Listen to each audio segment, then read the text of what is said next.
The Orthodox Church in Guatemala with the Mayan Indians started as a result of a social movement for land reform, which led eventually to many of those same people and many of those villages to enter into the Orthodox Church. It was really Father Andreas that started the movement. He was thrown out of the Catholic Church. He had advocated for the Mayans during the Civil War, and he was on the wrong side of that. The government was not too pleased with it. The Catholic Church at the time had not done well by the Mayan people. Father Andres was a very compassionate man, and it hurt him when he saw suffering of any kind. He started little by little organizing the people in the parishes to take care of themselves and to seek out land. He would speak out on behalf of the rights of the Mayan people. And as a result of that, he was able to acquire land from the government, which the poor people could then go and develop and build their villages on. He built 44 villages himself with this funding that he had. Because of his espousal of their rights to have land, they developed a great affection and devotion and admiration to him. In the Mayan villages, decisions are taken by the elders. So the leaders of the communities consult with each other and they decide where they want to associate themselves in terms of their faith. Since they were, for the most part, marginalized and or thrown out of the Catholic Church, they approached Father Andres, and he told them the sacraments don't belong to any man, they belong to God, and I will give you sacraments when you come to me. So because of his approach and his openness to them, one by one villages began to enter the Orthodox Church. Now that Father Andres has passed away, he's left a tremendous legacy. He's planted many seeds that are bearing fruit now, and we're there to follow in his footsteps and to carry on his work and to be his disciples in the future. We have to realize that it's a world so different from the world in which we live.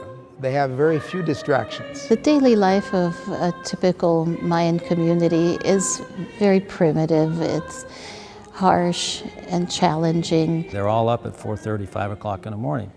They go out to the fields, the fires start, the women cook the breakfast. It's a very, very difficult life. Even kids from 6th grade on are working in the fields. Their life is one of hardship. Their life is one of poverty, many times of sicknesses that are not easily cured. But nevertheless, despite all of these difficulties, when we walk into a village as representatives of Christ and the Church, are received with a tremendous amount of joy. If you walk down the street and people approach you who've probably never seen you before, they'll come up and shake your hand and give you a hug. That's the kind of people they are. I look up and I see people carrying loads of wood on their back and suffering, and yet they turn around and they're smiling and they're waving and being cheerful. It humbles me to see that in their suffering they're still very joyful, happy to be alive.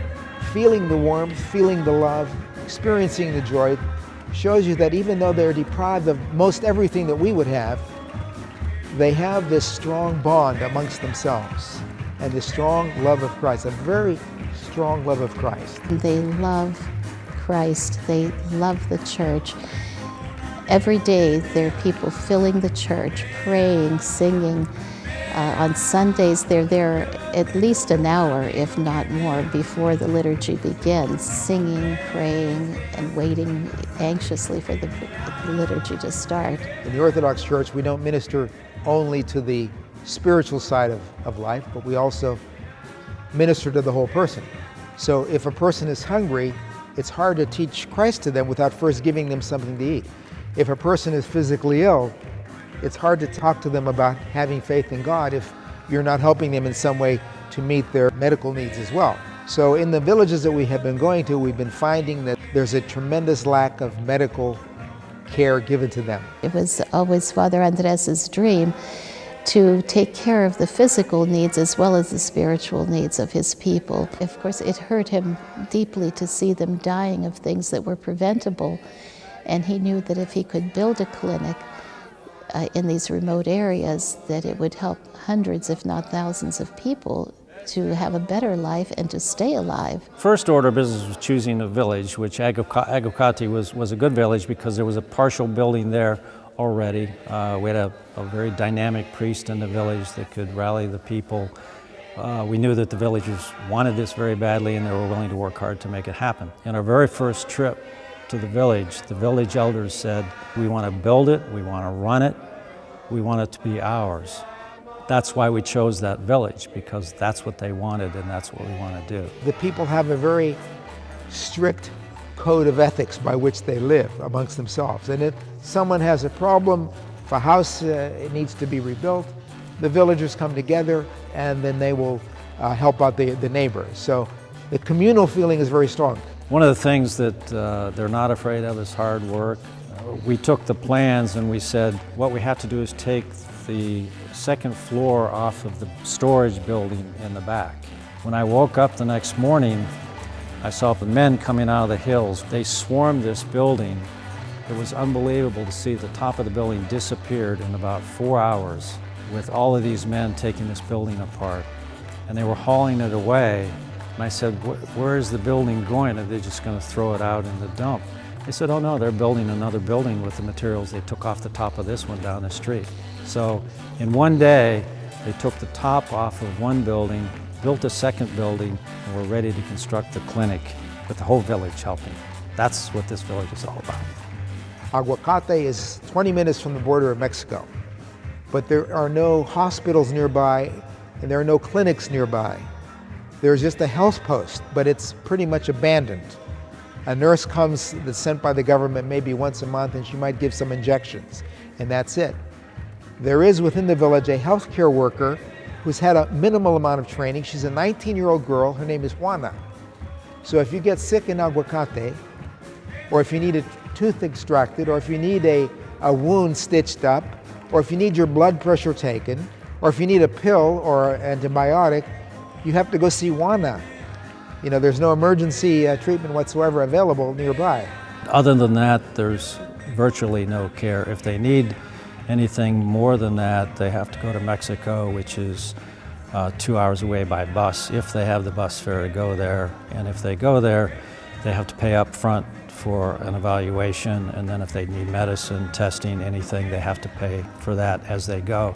If they can't pay, they're turned away. We discovered this tremendous need within the community and a lot of problems. The health is about as bad as I've seen in any third world country. Respiratory problems are very big because the people cook over wood fire stoves, and so the smoke is always filling their homes. The children from a very young age are inhaling the smoke, the women who are doing the cooking, so you see a lot of asthma. Problems of prenatal care. There are 30 babies born every month in this village. There are midwives in the village for birthing. They are all elderly. They make mistakes. There are young women who die giving childbirth. When we first went there, they didn't even have rubber gloves. They were washing the rubber gloves in between births. So we met with the midwives to find out what they need and how we could help them. We brought some kits for them to look at, where they could improve the manner in which they delivered the children. And we had a wonderful sharing experience with them. They asked us for a scale to weigh the babies. We're going to bring them some latex gloves, a plastic sheet that they can put on the bed so they don't mess up the bed when they're delivering the baby, clamps to clamp the umbilical cord, things of that nature that they could have. The water within the village is often contaminated. We discovered in the one village that they had E. coli at the source. We also saw that there was a lot of cancer, intestinal problems with worms because of the food that they were eating, problems with blood pressure, maternal problems with the hemorrhaging of women. A couple just passed away with tuberculosis and left 7 children. They're now being raised by a 13-year-old. While we were there last time, we diagnosed a girl with tuberculosis. There was another one with a very bad infection in her finger, which would have been septic if it hadn't been cared for. Dental disease is epidemic in the village. 8-year-old children, their teeth are rotted down to their gums. There was no fluoride, no toothbrushes, no toothpaste. We started a program to help the children with fluoride treatment, a wash where they gargle with material and they swish it in their mouth and then they spit it out, and it'll give them once a week fluoride treatment. The first time we went there, the dentist that was with me pulled 150 teeth, and that's all we can do right now. And the clinic is there. Hopefully we'll be able to do some restorative work. So these are the phases in which we are currently working on that end. We're also bringing in medical equipment so that when the doctors come, they will also be able to treat the people. Many doctors have contacted me, dentists, nurses, people with administrative skills in running a clinic. We could also use people who have agricultural knowledge to help the people plant better crops, to combat the diseases that attack the crops. So the idea here is that we're going to be working with volunteers to help come down and offer clinics and outreach through this particular area, which will be a center for many villages in the area that have no access to medical care. We consider this the prototype project, and we're developing how to do it. We've done a lot of things so far that have worked and that haven't worked, and we're recording the things that do work. We have a database being developed that's going to keep track of the treatment and the successes and things that we need to do better. So we'll take all of that and move to the next area. There's worse areas than Aguacate. There are areas that suffer much more than Aguacate, and this is really bad in Aguacate. We will do everything we can to help bring medical aid and nutritional assistance. This is going to be a very fast-growing church. I see the church growing because there are many, many children being born every year and brought into the church, and so I think the church will gain in not only in population but in strength and in knowledge as the people become more accustomed and more knowledgeable about the faith. My prayer is that they'll finally have the peace they probably once had when they were a vibrant community. They're very smart people, very intelligent people. They've just been beaten down for so many years. I think through the church, the people's lives will improve and their children's lives will improve. And I've found in my experience that just as poverty and abuse can become generational, also assistance can be generational. When you help someone, their children's lives get better and their children's lives get better, and it goes on and on for generations. So helping one person might seem like a small thing, but it's generational. It goes on into the future. The best way that we in the United States can help our Mayan brothers and sisters is through financial aid. I had come back from one of these trips, and I had heard about people dying. I had seen people injured. It was pretty awful. And I was in a doctor's office 2 days later, waiting in an air-conditioned office with a bunch of other people, and the nurse came out and said, "I'm sorry, but the doctors are delayed, and we're going to have a delay of about an hour." And you would have thought a stink bomb blew in the office because everybody was in an uproar. What kind of an office is this? Blah, blah, blah. It's going to be an hour delay and so on.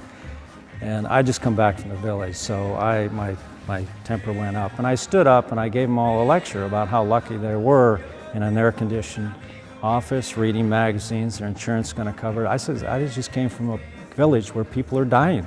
Walked days just for the chance to see a doctor. And some lady rushed behind me. She apologized to me. She says, "I'm sorry." She says, "Is there anything I can do?" I said, "Yeah, there's something that you can do. Let me ask you a question." I said, "Do you go out to dinner very often?" And she said, "Yeah, I do." "How many times a week?" She said, "A couple times a week." "Well, how much do you spend?" And she says, "Well, anywhere from, depending on where we go, $100, $150. I said, "Well, here's what you can do. Don't go out to dinner next week and mail a check to the Holy Cross Mission Fund. That's what you can do. It's easy." She said, "Gee, that is kind of easy, isn't it?" It is easy. That's what we need. If people in this country count their blessings, all they need to do is make a tiny sacrifice, like don't go out to dinner this week. Give that money, you can save lives with the money that you would have paid a restaurant to go out to dinner, or a ball game, or a football game, or anything else. It's really easy.